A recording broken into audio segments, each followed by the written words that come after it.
Post-World War II was an era of great conflict between capitalist and communist nations, primarily the US and USSR.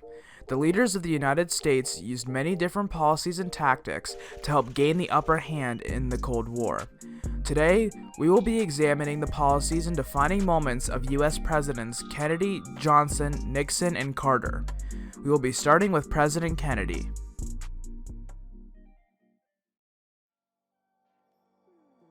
President Kennedy's foreign policy had many priorities to help deal with the rising communist situation, especially in Latin America. He wanted to deal with the communist situation in Cuba, as well as provide additional foreign aid to third world countries. He also wanted to deal with the tension currently happening between the US and its allies in the USSR in Berlin. He also wanted to have a policy based more around action rather than reaction to events with communist countries. In relation to Eisenhower's policies, JFK wanted to try and distance himself from them, believing they wouldn't stand the test of time and relied too heavily on foreign opposition and brinkmanship. He also wanted to take a strong stance on combating communism in the Cold War, and he put more of an emphasis on military and nuclear forces. He also wanted to create the Alliance for Progress, a response to Cuba becoming communist. This would provide U.S. aid to Latin America in order to prevent the domino effect. The aid was financial, but led to better standings in those nations. President Kennedy secured an agreement to limit nuclear testing in open environments with the USSR. He also helped create more funding for space programs to help the U.S. win the rising space race. The most defining event of Kennedy's presidency in the Cold War was the Cuban Missile Crisis, which was a 13-day period in October 1962 in which the US and Soviet Union came the closest to using nuclear weapons. A US spy plane spotted Russian ballistic missiles being assembled in Cuba on October 14th. Kennedy was then briefed about the situation on October 16th. The reason this strained US and USSR relations so much is because of the proximity of Cuba to the United States. Kennedy weighed a variety of options, including nuclear war and a full-on invasion of Cuba, but ultimately decided to blockade the island and issue an ultimatum that existing missiles be removed. This worked, and on October 28th, the crisis came to a close with the removal of Russian missiles in Cuba. President Johnson's foreign policy primarily revolved around the Vietnam War, but he also wanted to take a more aggressive stance on containment in Latin America. In relation to Kennedy's policies, Johnson was extremely driven by Vietnam, and what was left of Kennedy's policies were pretty much put to the wayside, even leading to the eventual disbandment of the Alliance for Progress. Due to the Vietnam War being such a big part of Johnson's presidency, it really enveloped his entire foreign policy. The Vietnam War was a defining conflict in American history, and more so defined Johnson's presidency. The war lasted from November 1st, 1955 until April 30th, 1975. It pitted the US against North Vietnam and other communist nations. Johnson escalated American involvement in the war, much to the dismay of the public on the home front.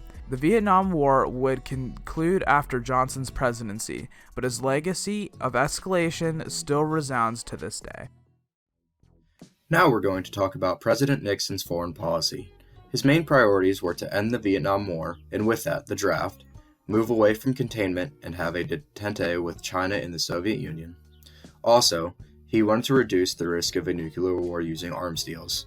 Compared to Johnson, Nixon took a much different approach than his unpopular predecessor. He overhauled Johnson's policy of committing to Vietnam and wished to remove all U.S. forces from the country. He no longer committed to containment. Rather, the Nixon Doctrine stated that the U.S. would no longer commit to the defense of all free nations.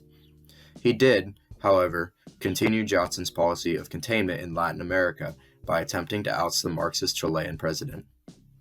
Nixon wasn't defined by the Vietnam War the way Johnson was. Rather, it was much more favorable. He pursued Vietnamization, which turned over the war and its responsibilities to South Vietnam. He sought to negotiate peace with North Vietnam and even began to withdraw troops in 1969. As for China and the Soviet Union, Nixon took advantage of the long-standing animosity between the two countries and was able to ease tensions. He first looked to China, as China's vast markets were appealing to the U.S. economy. He dropped opposition to China joining the UN, and in a never-before-seen event, and one that I think defined his policies, he traveled to China in 1972 where he met Mao Zedong. He even recognized Taiwan as part of China. All of this was a cause of concern for the Soviet Union, as a Chinese-U.S. alliance could crush them economically and militarily.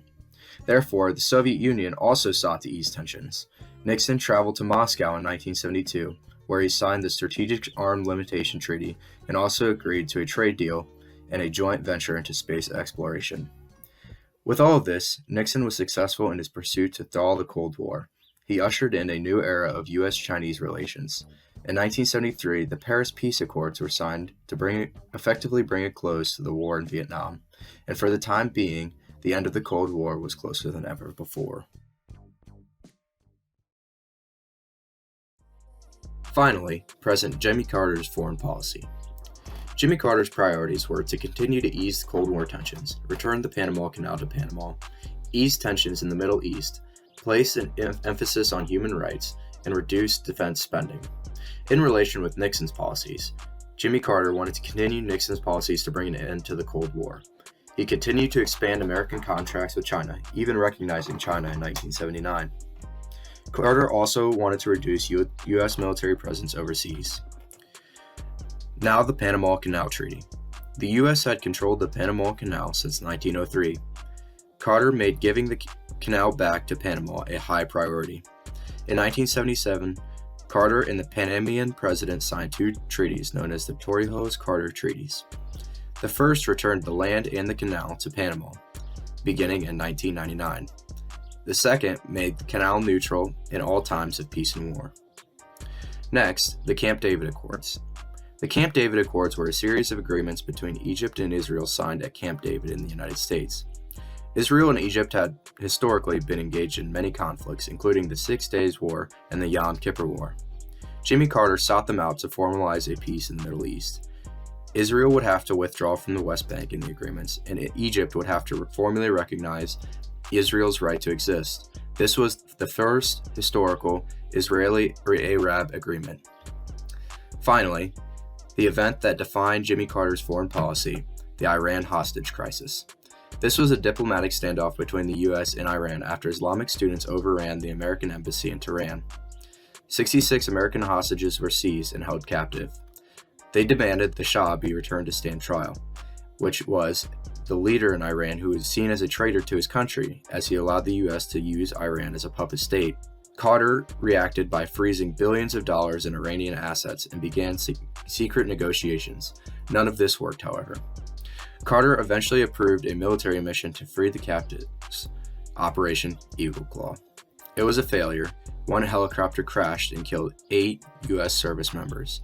This increased U.S.-Iranian tensions for years and can still be seen to this day.